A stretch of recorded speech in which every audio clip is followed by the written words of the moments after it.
This has pretty much become what I call the censorship segment. People like you and I, for example, that do not have tons of money, wealth, or fame, often our value of speech is not as significant as others. And of course, what I'm looking at basically is doing nothing more than narrating through peer-reviewed research without the interjecting publisher bias. Literally just reading research verbatim on the net. That's not so much permitted. So let us bring our attention to this takedown notice. This one's from Vimeo. All right, they banned the ivermectin video as well, even though, if you look right here, no statement was said in reference to a cure. However, the researchers did say they were working towards a cure. That cuts the video. Of course, it was hydrochloroquine, and we're rich and famous and just blabbing on about stuff. Yeah, we'll publish it. But however, the ivermectin, been around protecting medications from the World Health Organization since 1975, in use since 1981 for a myriad of other ailments, and very inexpensive. And to make that mention of ivermectin in combination with any other thing, we don't have the power or the wealth in order to make statements so arbitrary as to actually read published research from an institution. So, on to the next one, dietary supplements. Now, this is an interesting aspect because I was on the air of caution, not believing in particular conspiracy theories. But however, though, when it's written out, it kind of basically dispels that bias. And of course, it says, this video should be removed as neither World Health Organization or CDC recognizes supplements as a legitimate way to prevent COVID-19. All right, now give her credit. The selenium one and vitamin D one is up, but for who knows for how long. Now, if you think about it, with the strong correlation in reference to certain nutrients and the susceptibility to COVID-19, when does censorship actually interfere with the free flow of information that can end up resulting in unnecessary pain, suffering, and potentially death? Well, here we are. No product was being sold, no product being mentioned. I don't make any money from the site, or these sites anyways. YouTube banned our particular channel in 2014 from monetization for $5 worth of click, what these called click bombing. When someone just click on an ad in order to generate revenue. Yeah, no appeal, no nothing. Secret algorithm that I never get to see. So we don't make any money from YouTube from, again, 2014, and obviously not Vimeo as well. So, as we discuss this, let's go through a few of the articles. Real fast. Let's look at the latest one, which was banned. This again through Vimeo. Hold down this Vimeo article. All right, there it is. Dietary supplements, an important weapon for fighting off COVID-19. I'm not going to write any of these articles down for obvious reasons. Let their closed caption filter through things and see if they catch this. All right, here it is, right there. That is not permitted, even though it is cited research from an institution. All right, let's look at a few more real fast. Now, in a glance through these, I am not going to read or cite or list anything in the comments. I'm hoping that you could basically look at the title, if it catches your interest, type it in, and go straight to the DOI citation itself.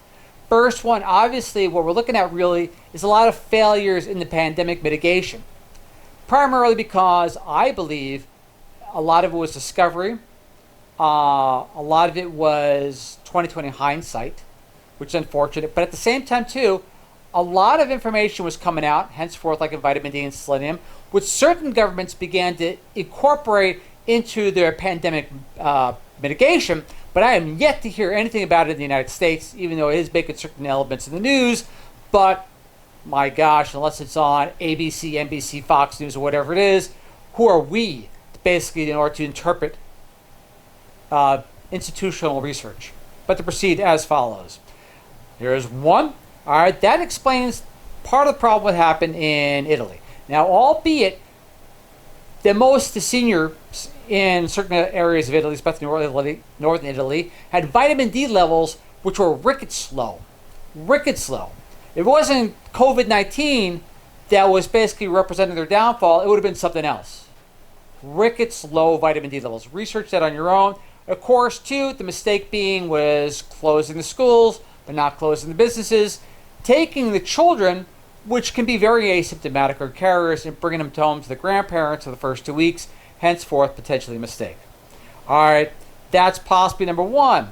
Number two, remember them saying the immune system can't fight anything off? Well, there. Three, the downside of social distancing. Obviously, it's pretty tragic in regard to what's happening, because they don't never take into account mental health being part of physical health, which just befuddles me, and basically being the cure potentially being worse than disease, or I should say prevention. Well, that's another aspect. All right. Also, too, the mask issue. I'm not going to say a single word.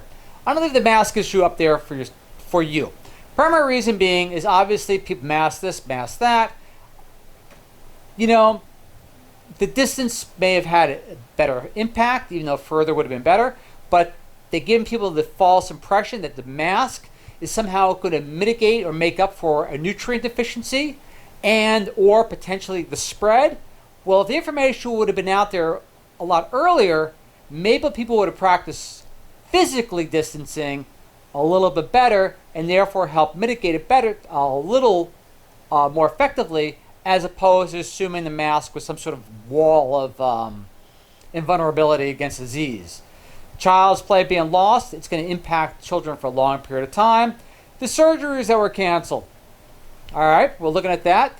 Not even going to go into that because you already can draw conjecture in reference to the 2 million plus surgeries basically being out of whack. Healthcare workers being carried to the front line. We looked at that. The school closure. The epigenetic damage. I know this is kind of touchy as far as the title, but however, though, the epigenetic damage as far as PTSD could actually be being carried out through generations. And of course, other issues as far as anxiety. More people worried about worrying, I should say, than obviously the disease itself, and other aspects in reference to conformity and conforming. And of course, I'm probably going to do this one next week, provided it does not get. And the word is censorship. I mean, literally. Yeah, there's a lot of charlatans out there, and people are trying to protect each other, and I agree with that. But there's got to be some certain parameters in the algorithm that have to be fit. If you're not selling anything, if you have cited material, you're not instituting publisher bias, why should you or I not have the same frickin' freedom of speech than anybody else? Whether they have 1 million Instagram followers or 1. That is what the essence of equal rights was supposed to entail. Not, I am wealthy, I am famous, I could say this and get away with it. No, it was supposed to allow the free flow of information and also group as community, so it basically we work to solve problems together and expedite it. Instead of having this cabal of individuals, as we said before, if it's not the CDC or World Health Organization approval, then it must not be true, is what they're trying to entail. And of course, obviously people may go, oh, look, these negative articles, obviously there's some sort of confirmation bias being involved. And I already know that. But at the same time, the worst type of confirmation bias is when you begin to pick and choose the information that your public is permitted to see. And hopefully, this is kind of what we're doing here on the other side of the coin.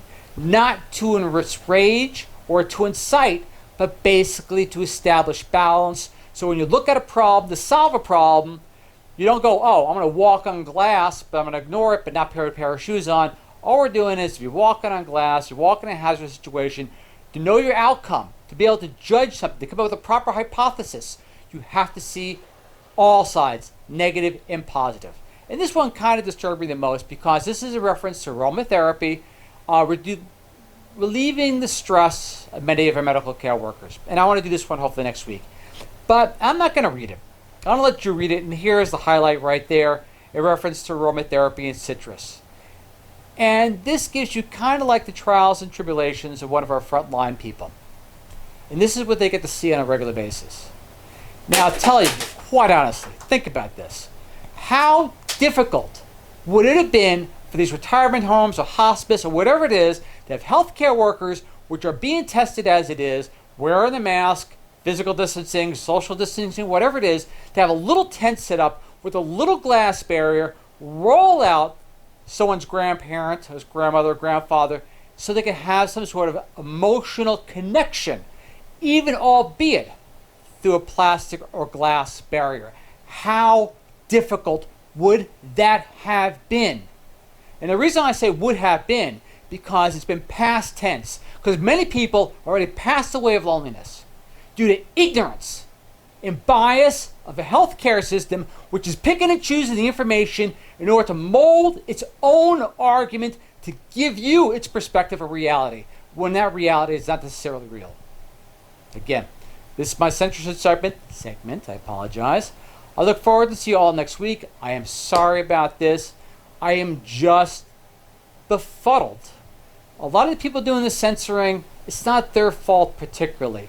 It is just the way the system is built, trying to protect us from ourselves. I'm just tired of people trying to protect at least me.